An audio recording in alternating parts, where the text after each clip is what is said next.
बहुत समय पहले की एक बात है। एक छोटा सा लड़का था जिसका नाम महेश था। महेश अपने आसपास की दुनिया के बारे में बहुत उत्सुक रहता और जीवन के बड़े बड़े सवालों के उत्तर तलाशता रहता था। एक दिन उसने सुना कि गांव की सबसे ऊंची पहाड़ी पर एक बुद्धिमान जैन गुरु रहते हैं। महेश ने तय किया कि वह उस गुरु से सीखने के लिए पहाड़ी पर चढ़ेगा। कई घंटों की चढ़ाई के बाद वह जैन मंदिर पहुंच गया जहां गुरु रहते थे। उत्सुक आंखों और खुश दिल के साथ महेश गुरु के पास गया और पूछा, गुरुजी, मैं जैन कैसे पा सकता हूँ और कितने सालों में पा सकता हूँ? गुरु एक शांतिपूर्ण बूढ़े व्यक्ति थे जिनकी आंखों में चमक थी। महेश की उत्सुकता को देखकर मुस्कुराए और धीरे से बोले, 10 साल। महेश का दृढ़ संकल्प और मजबूत हो गया। उसने फिर से पूछा, अगर मैं और कड़ी मेहनत करूं तो जैन कितने समय में पा सकता हूं? गुरु थोड़ी देर के लिए रुके और बोले, 20 साल। महेश थोड़ा उलझ गया, लेकिन उसने हार नहीं मानी। उसने एक बार फिर पूछा, अगर मैं पूरी तरह से अपने आप को साधना में समर्पित कर दूं तो मुझे जैन पाने में कितना समय लगेगा? गुरु ने ध्यान से देखा और कहा, 30 साल।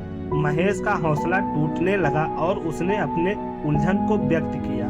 गुरुजी, मुझे समझ नहीं आ रहा है कि जितना ज्यादा मैं मेहनत का वादा कर रहा हूँ उतना ज्यादा समय क्यों लग रहा है? गुरुजी ने महेश को समझाया, कल्पना करो कि तुम एक पेड़ पर चढ़ रहे हो।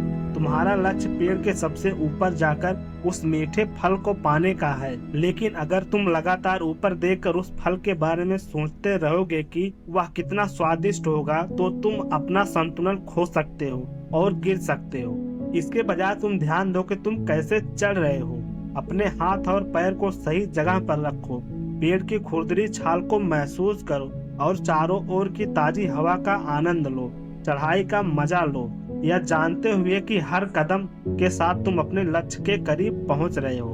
दोस्तों, जीवन भी कुछ ऐसा है। यदि तुम केवल अंत में मिलने वाले इनाम पर ध्यान दोगे तो तुम सफर के असली अनुभव से चूक जाओगे।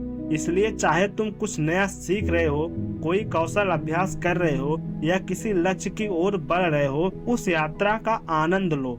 हर कदम पे कुछ नया सीखो और उसकी सराहना करो, क्योंकि असली इनाम तो उसी प्रयास में छिपा है।